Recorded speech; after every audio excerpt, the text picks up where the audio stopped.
मस्त मौज से सबको गोड वैली के बारे में बस इतना ही पता कि वहाँ पर एक तो हंटिंग टूर्नामेंट होता है और दूसरा वहाँ पर जो rocks pirate versus monkey D grip and Roger की फाइट हुई थी। बस अगर आपको ये सब कर दो कि ये सभी जो सारा कुछ था वो एक प्री प्लान सेटअप था, इन सब के पीछे एक मास्टरमाइंड था जो वन पीस के लेटेस्ट चैप्टर 196 से निकल के आया है। इस छोटी सी बच्ची, इसका नाम है गिनी। गिनी को पता था कि गोड वैली के ऊपर दो ऐसे डेविल फ्रूट है जो सबसे ज्यादा उस टाइम के सबसे ज्यादा पावरफुल डेविल फ्रूट थे। एक डेविल फ्रूट के अंदर ड्रैगन की पावर थी और दूसरे जो डेविल फ्रूट है उसका नाम था पोपो फ्रूट। उन डेविल फ्रूट को हासिल करने के लिए, क्योंकि वहां पर टाइट सिक्योरिटी होती, तो वहां पर जाने के लिए उसे क्या चाहिए, डिकोय। तो उन्हें डिकोय के लिए गोड वैली से एक छोटी सी सूचना ली कि बस उस सूचना में बस इतना ही था कि गोड वैली के ऊपर ऐसा ऐसा टूर्नामेंट होता है, उसका ये प्राइस है।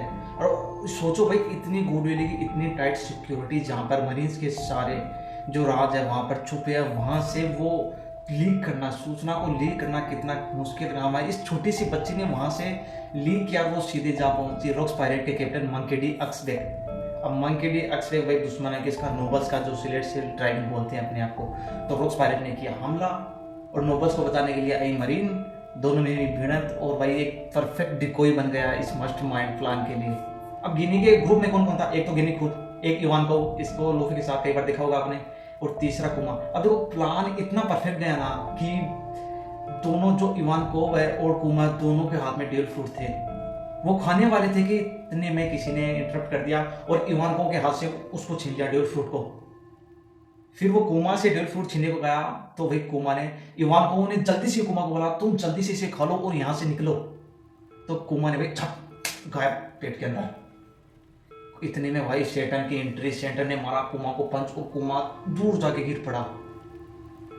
और वहां से देखो आप तो भाई एक सीन था 196 चैप्टर में, एक वो सीन आया था कुमा और शेटन का। इस सीन में शेटन कुमा से बोलता है कि तुम्हारे पास यही ऑप्शन है कि क्या तो तुम स्लेवरी या डेथ, सिर्फ ये दो ही है, और क्या तुम्हारा क्या इंपॉर्टेंस है मिस्टर।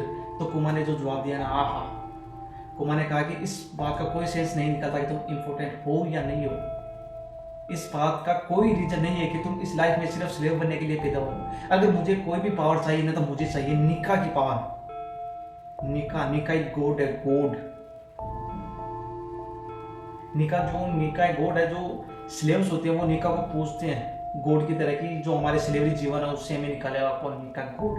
और जो निका का नाम हमने भी कई बार जो 5 एल्डर्स हैं उनके मुंह से सुना है। लूफी को और सभी लोग तो क्या बोलते हैं, जो कोई और जो 5 एल्डर्स जो नाम यूज में लेते हैं वो है निका। ऐसा कुछ हुआ था इस चैप्टर के अंदर दिखाएगा। और देखो वो तीनों तो गोड वैली से निकले ही निकले, गिनी, कुमा और इनाको। और देखो उन तीनों ने, ये तो देखो 500 बंदों को और निकाला वहां से उन तीनों ने। तो क्या प्लान बनाया, मास्टर माइंड। और इसी तरीके से भाई कुमा को पोपो फ्रूट मिला था। आगे देखते हैं जो 97 अगला चैप्टर आएगा उसमें देखते हैं क्या होता है।